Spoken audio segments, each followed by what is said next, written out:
Mashambulizi makali ya Iran dhidi ya vituo vya Marekani nchini Jordan yaendelea. Mashambulizi ya Iran dhidi ya vituo vya Marekani nchini Jordan yanachukuliwa kuwa miongoni mwa operesheni zilizofanikiwa zaidi katika mzozo wa kijeshi wa hivi karibuni kati ya Iran na Marekani. Mwezi huu wa Julai, Iran ilianzisha mfululizo wa mashambulizi makali dhidi ya vituo vya kijeshi vya Marekani vilivyoko katika ardhi ya Jordan. Hali ya kuendelea kwa mashambulizi hayo, idadi ya wahanga walioathirika na udhaifu uliojitokeza katika mifumo ya ulinzi ya Marekani ni ishara ya kuongezeka kwa kiwango kikubwa cha mzozo katika eneo hilo nyeti la Asia Magharibi. Mashambulizi hayo ya Iran ni sehemu ya kampeni ya mashambulizi yanayotekelezwa katika hatua tofauti makali yaliyopangwa kwa ustadi mkubwa na kufanywa kwa usahihi wa hali ya juu, yote yakitekelezwa ndani ya kipindi cha chini ya wiki moja. Kwa mujibu wa ripoti za CENTCOM ambayo kwa kawaida hupunguza uzito wa taarifa kuhusu vifo, majeruhi na uharibifu uliopatikana wa vikosi vya Marekani, jeshi la Iran lilifanya mashambulizi manne makubwa katika kipindi cha siku 5, huko kila shambulio likionyesha kuongezeka kwa makali kulingana na walengwa na kiwango cha uharibifu.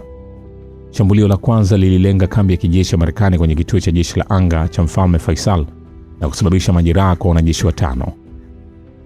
Wimbi la pili la mashambulizi lililenga kambi moja mashariki mwa Jordan, likilenga zaidi vifaa vya kijeshi na kusababisha uharibifu mkubwa kwa helikopta kadhaa aina Black Hawk.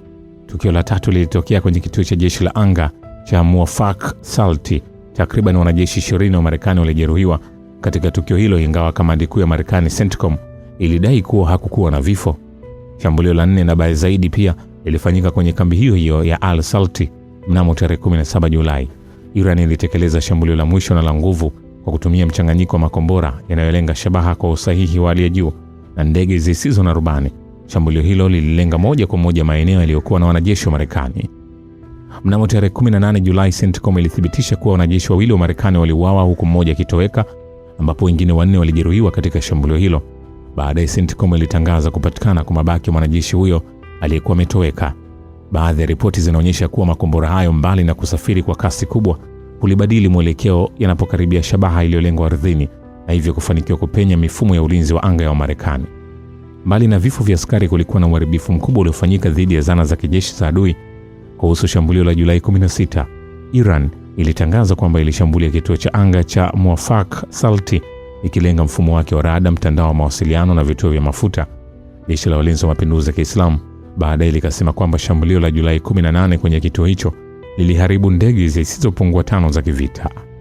Taarifa baadaye ya IRGC mnamo Julai 21 ilisisitiza kwamba kombora lake liliharibu mfumo wa rada ya ulinzi wa anga katika kituo cha Marekani huko Jordan na kuharibu ndege ya kivita aina F-15E ndani ya maegesho ya ndege.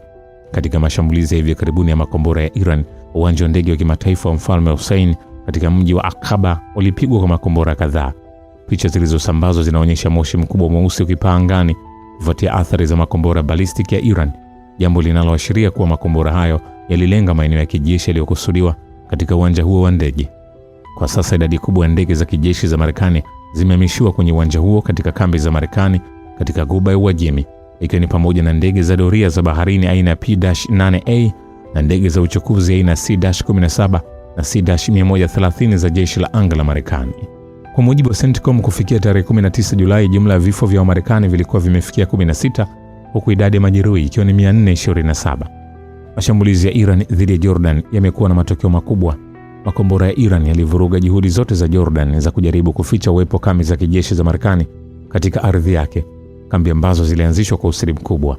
Zaidi hayo, mashambulizi hayo ya makombora yamelenga maeneo yaliyo ndani ya ardhi ya Jordan badala ya Palestina inayokaliwa kwa mabavu, jambo linaloashiria kuwa katika hatua hii Jordan imeongeza kwenye orodha ya Iran maeneo yanayolengwa, ikibadilika kutoka kuwa eneo la kupitishiwa makombora tu na kuwa shabaha halisi.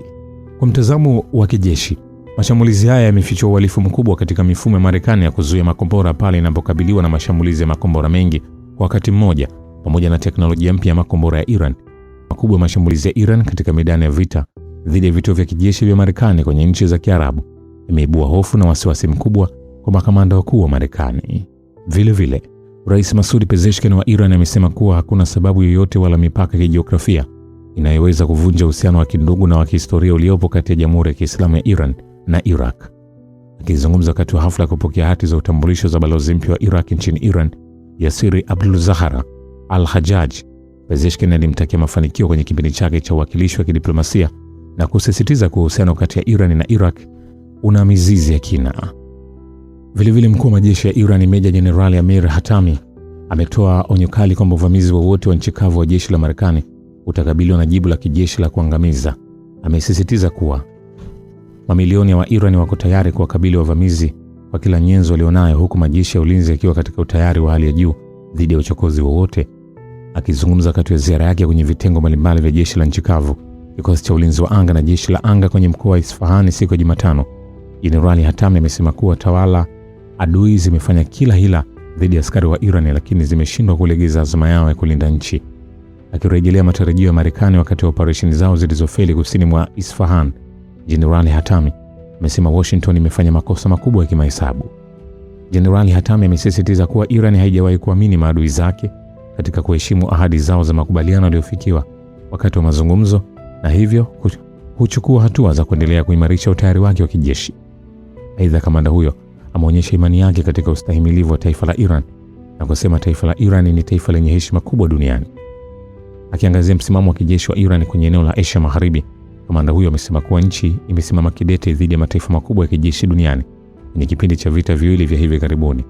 Mkuu huyo wa jeshi pia amebainisha kuwa wengi walitarajia Iran idhalilishwe, lakini malengo hayo yamefeli. Vilevile, tathmini mpya ya kiintelijensia Marekani imetoa pigo kubwa kwa propaganda za kivita za utawala wa Donald Trump, kwa kuhitimisha kwamba kuendelezwa kwa uchokozi wa kijeshi wa Marekani dhidi ya Jamhuri ya Kiislamu ya Iran hakutaweza kufanikisha malengo yoyote yaliyotangazwa na ikulu ya White House. Kwa mujibu wa ripoti ya The Washington Post, tathmini hiyo iliyoandaliwa kwa kiasi kikubwa na CIA inakiri kwamba licha ya siku kadhaa za mashambulizi ya anga isiyokoma, Iran imesalia imara katika misimamo yake kuhusu vikwazo, haki zake za kisheria na za kujitawala, pamoja na usalama katika lango la kimkakati la Hormuz. Matokeo hayo yamekuja wakati Marekani ikiendeleza mashambulizi ya karibu wiki mbili dhidi ya Iran kufuatia tangazo la upande mmoja la Rais Donald Trump na kumalizika kwa mapatano ya usitishaji vita.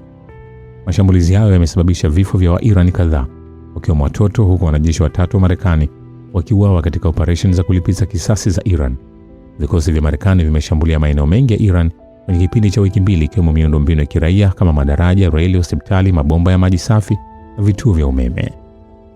Vilevile, Rais wa Jamhuri ya Kiislamu ya Iran Masoud Pezeshkian amesema kuwa mazungumzo yaliyofanyika kati ya Iran na Marekani yalianzishwa kwa kuzingatia misingi ya heshima, maslahi ya taifa, busara na hadhi ya Iran. Pezeshkian amesisitiza kuwa licha kuendelea mazungumzo hayo, diplomasia ya Iran haitawahi kulegeza msimamo wake katika kutetea haki halali za wananchi wa taifa la Iran. Ameongeza kuwa serikali itaendelea kusimamia kwa uthabiti maslahi ya taifa na haitakubali shinikizo lolote litakaloifanya iachane na haki zake.